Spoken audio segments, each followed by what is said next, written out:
Good morning, everybody. I didn't get any response on my last video, so I guess no one was really interested in aging out in foster care. Oh well, the nice thing about YouTube is the videos sit, so if anyone ever is looking for some information on that or just would like to read up on it, it's there. So that's cool. Today, I was thinking the other day of something that I ended up thinking about it because of a situation that I was put in about, how people, when they find out you have cancer, oh, you got to do this, you've got to drink this water, you've got to stay away from sugar, or, you got to eat soursop. It's always something, but I haven't run across that for quite a while, but I did a few days ago about someone saying, you got to do this. And it got me thinking. So today's topic is going to be, now remember, this is my experience, my feelings. It's only based on the facts of my life. This isn't based on anything else. I'm not trying to tell anyone what to do or not to do. This is just what's worked for me.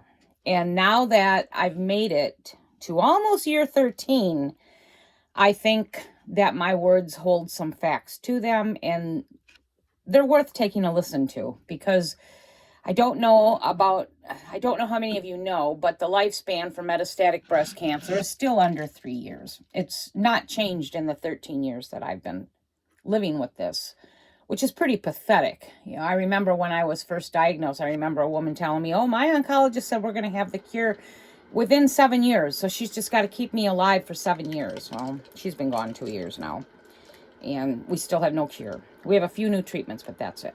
But anyway, this topic is going to be on natural ways to battle cancer or the traditional ways with chemo, radiation, listening to your oncologist, whatever.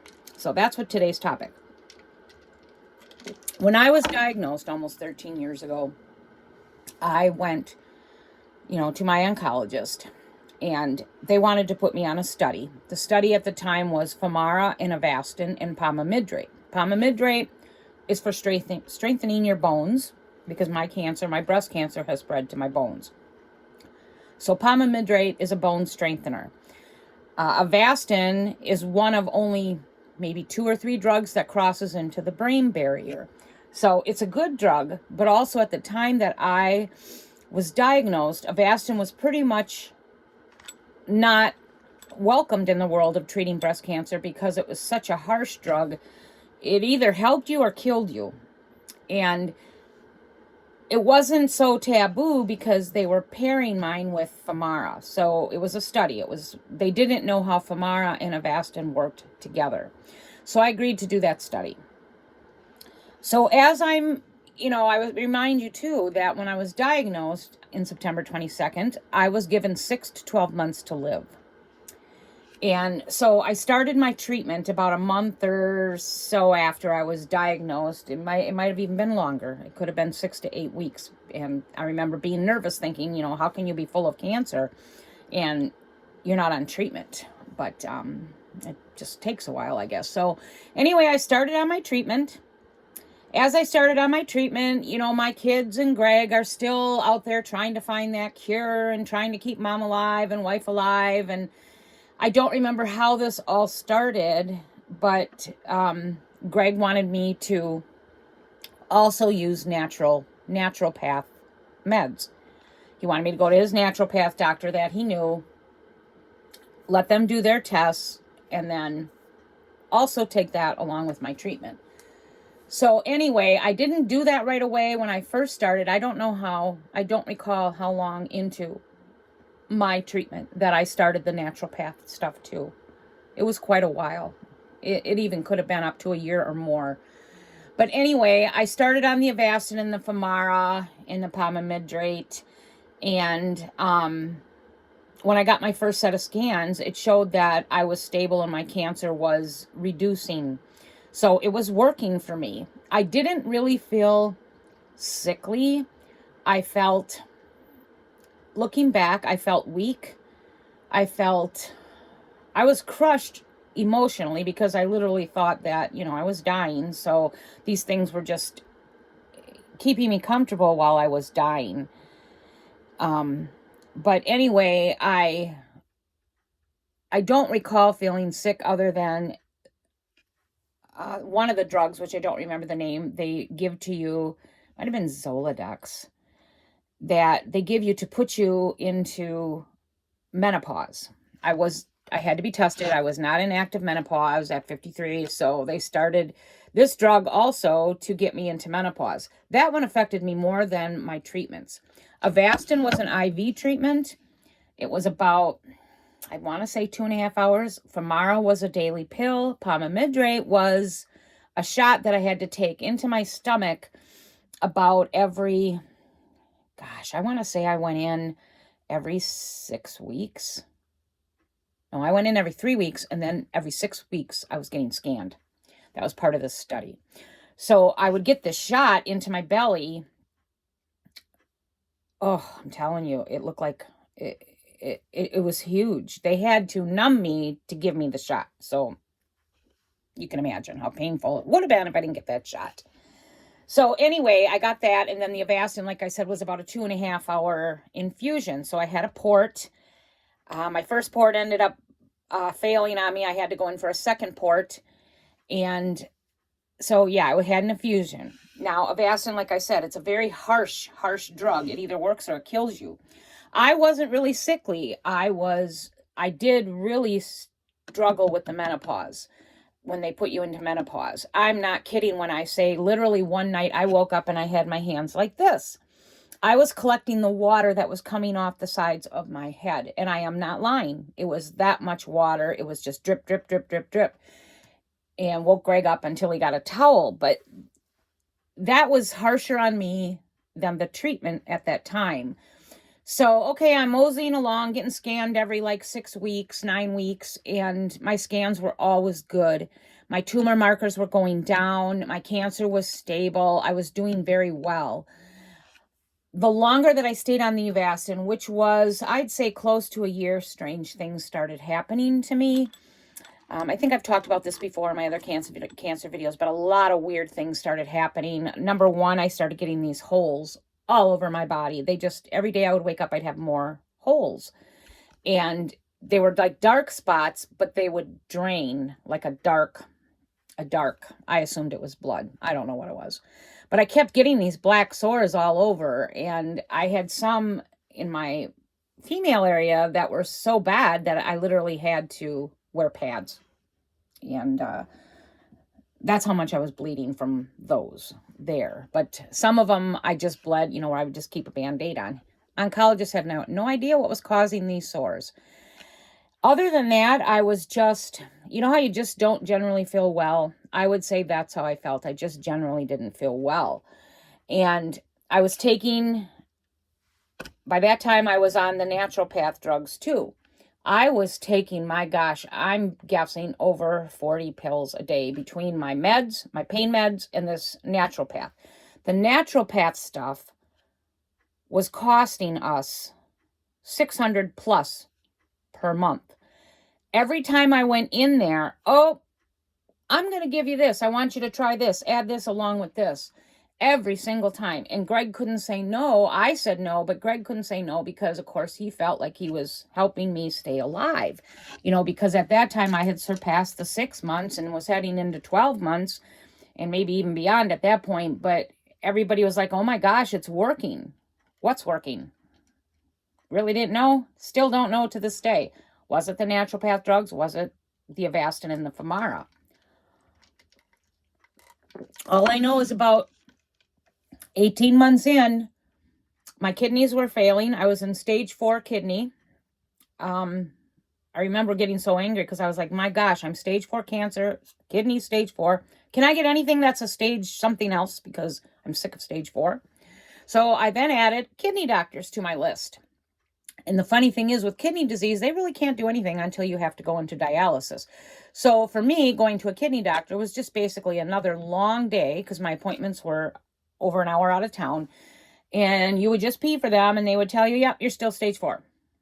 No medicines you can take, nothing. So I was pissed at that because it was like, I'm spending money going to all these doctors, but yet they're telling me there's nothing they can do. And they also told me that my kidneys would not return to normal. I was too far gone. So my kidneys were tanking. I had these sores there were so many of them that my oncologist ended up doing a punch biopsy on one, and his determination was it was just necrotic material, but he didn't know what. And I ended up getting very, very sick. My blood counts were like 6, and normal blood counts are like around 16. So I had half of my body's blood was gone.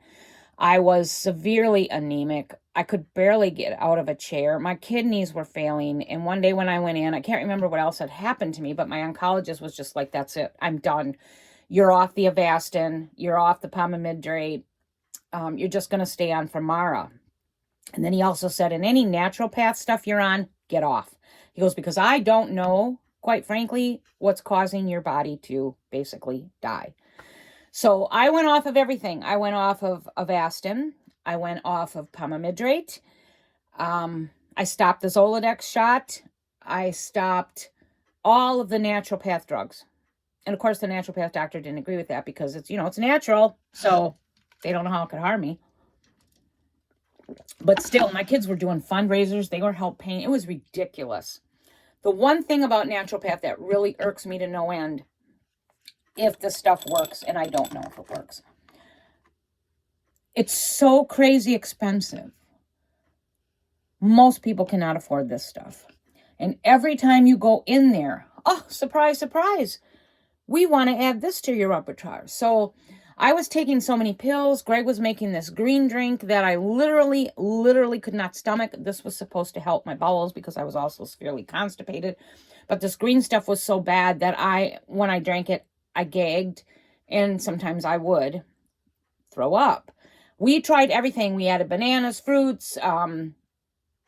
What's that sugar? There's a sugar that's not a sugar. We added that. We did everything, and I could not stomach that crap.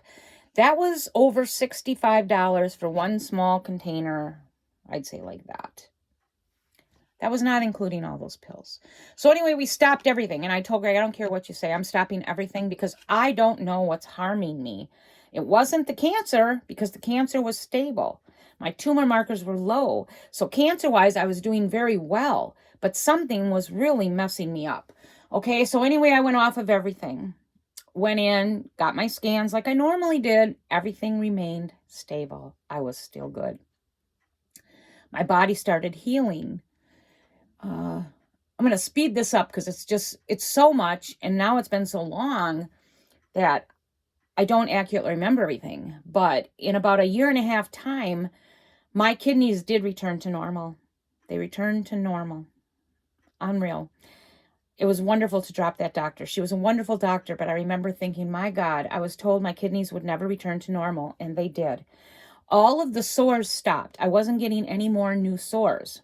To this day, I have black, like circle scars on my body. They've diminished somewhat, but the ones that are on my lady parts still cause me irritation. They must have been that deep because those were the ones, they bled so much that I was having to wear pads. They've healed, but they cause me a lot of grief still, and I don't think there's anything I can do about it. They're like closed up sores, but probably the scars just are the scar tissue. But anyway, I started feeling clear-headed. I started feeling a little better. At the end of the day, when all was said and done, I'm off of Avastin, Pomalidomide, Zoladex, and all these naturopath drugs and the greens. I healed. I got better, and I stayed stable. I stayed stable for another 10 years because I recently just had my setback in the fall. So I'm going on 13 years, and I think my whole Avastin naturopath ride lasted about 3 years. So it's been about 10 years, and I've done very well on Femara. Femara is a drug that it can work a long time and it cannot. It's a hormone drug. It's just a pill a day, and that's all I've been having to do. And it's been wonderful, and it spoils you because now I'm not getting scans. Like I was getting scans maybe once a year. I I didn't have to go to the oncologist, but every 3-4 months, which allowed me a pretty normal life. I got spoiled. So long story short, here I sit. I'm okay, but my cancer has started on the move. That's a whole separate issue. I still have people that come to me and say, drink this water, do this, do that. I poo-poo those people away. In fact, it makes me angry. For me, personally, naturopath medicine traditional oncology has kept me alive. There's just no other way about it. Traditional medicine has kept me alive with a disease that has a death rate of under 3 years. So,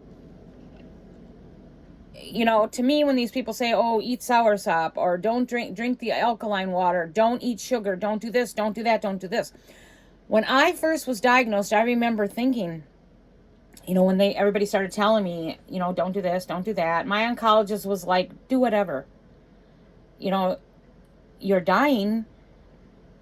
Why would you deprive yourself of things that give you joy or fun or whatever? And I agreed with that attitude at that time. I was like, you're right. Supposedly I'm dying. Statistics show I'm going to be out of here within 3 years. I'm not going to say I'm not going to have that piece of cake, because it's got sugar in it. Or, I'm not going to drink my normal bottled water. I'm only going to buy alkaline. I'm not going to do that. So my mindset from the beginning when I got sick was, I'm going to live my life as I see fit. And I have, and I still am. If you were to go by sugar, I'm a walking example of how sugar doesn't help cancer grow. Not that I eat a lot of it, but I'll have my cookies, I'll have my cakes, and I eat my M&Ms. I don't measure my sugars or anything like that. The only reason I've had to change my diet is because of my type 2 diabetes and my gout. So that's it. I still have the mindset of I'm living with cancer. I know this stuff is going to get me at some point, and I'm just going to live my life. And I do. So the purpose of this whole video was traditional therapy or naturopath therapy.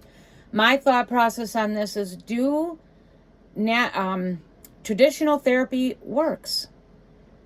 It can be harsh, yes. Chemo can be harsh. Avastin is a very harsh drug. It's considered a chemo. It's in that class. It's still considered a very toxic drug. That drug, and we don't know, but taking that Avastin with Femara, that might have kicked my cancer to the curb and gave me all this time. We don't know. I mean, even the oncologist said that. It could have been the Avastin with the Femara. It could have been the traditional meds. We're leaning more towards the naturopath drugs. When I left my last oncologist, and I only left him because he's retiring, I would have stayed with him forever. We left it at the naturopath pills. What they may have done was masked the damage that the Avastin was doing. And so that's what caused me a lot of suffering, because the naturopath was masking the things that were going on with my body. Don't know if that's true either. We can't say 100% certainty that any of these things. It's all just guessing. All I know is, for me, when I went off of the other stuff, I stayed stable. My cancer didn't grow. My tumor markers were great for another 10 years. So for me, traditional ways of dealing with cancer have saved my life. And I can't stand it when people poo-poo traditional meds, or, I even had one lady not too long ago, she left a comment for me on my Instagram and basically told me I was an idiot for taking traditional therapy, and that she's using naturopath meds and it's working for her. Now, mind you, she was only a couple years, if not less, into her cancer walk. But she really trashed me. And what bothered me more than that was that she then blocked it so I couldn't respond to her comment. What a coward. What a coward. And that's what I wanted to say to her first, was what a coward. First of all, you don't do that. Maybe for her it will work, and I hope it does. But for me, traditional medicines have kept me alive.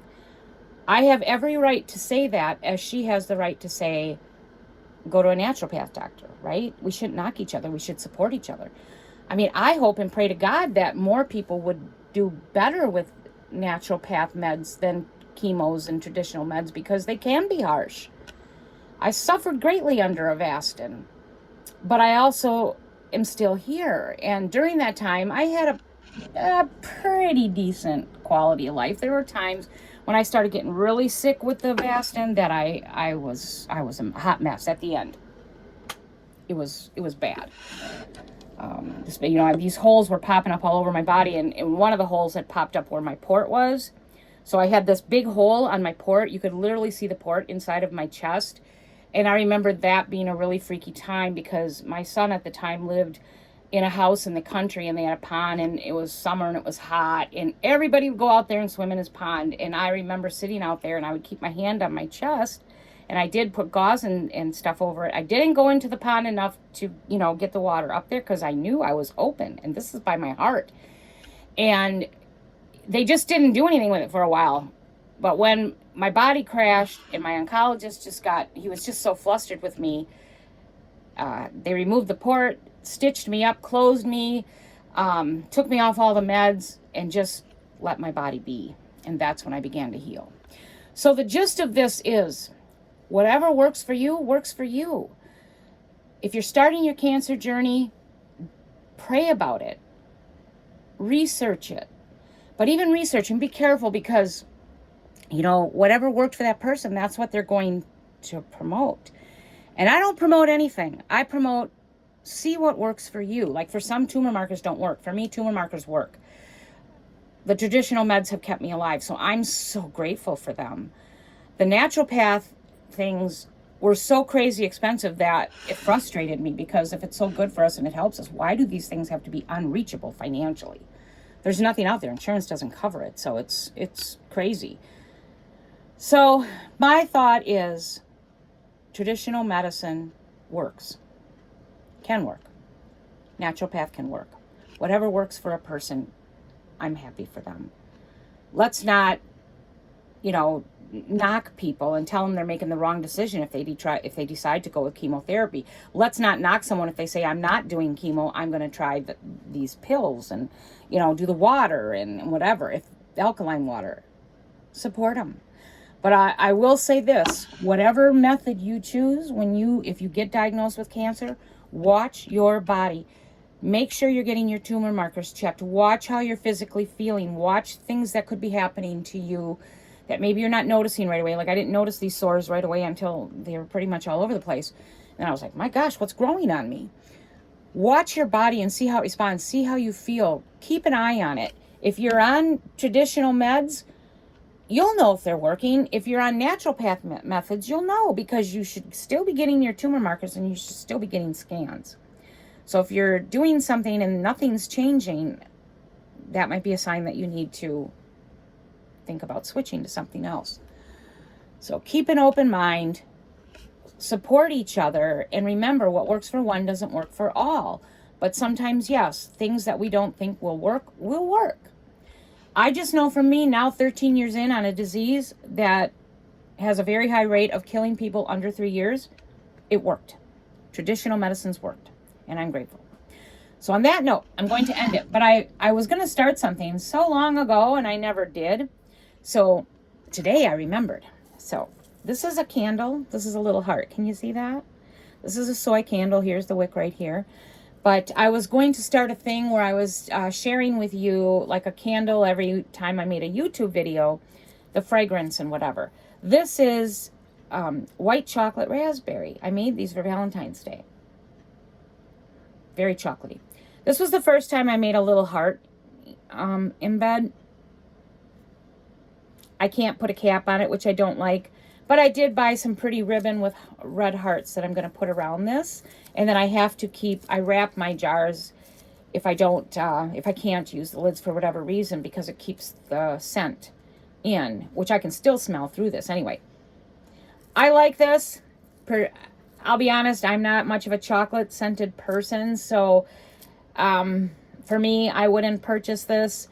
But, you know, you got people that like stuff and some that don't. So I've had this scent for probably my whole 13, 15 years of making candles. I just thought I would try the little chocolate heart. Maybe it would help boost the sales on these. Not that I care either way. But that's my candle for this video. If you have any questions, please leave them down below. I hope you enjoyed this video. If you know someone that's living with cancer or just been diagnosed, I hope this helps in some way. Please share this with them. This is a tough journey. When there is no cure and you're not ever going to get better, it's a tough journey. It's tough. I'm very grateful for my 13 years. I have done so much in my 13 years. Even being ill, I have done so much. So you can have a pretty good quality of life even with living with terminal cancer. Have a great weekend, everybody. We are due for snow tomorrow. I'm not happy about that because it's been so mild. We are going to be getting cold again. And right now they're guessing anywhere between 3 and 5 inches of heavy, wet snow, which sucks because that's when we lose our trees and our, you know, some of our plants, perennials. My cats aren't going to be happy. So today I'm going to go out and do something fun because I have a feeling I'm going to be stuck inside all weekend. Have a great weekend, everyone, and I hope this video was enjoyable for you. Please share and like and subscribe if you haven't.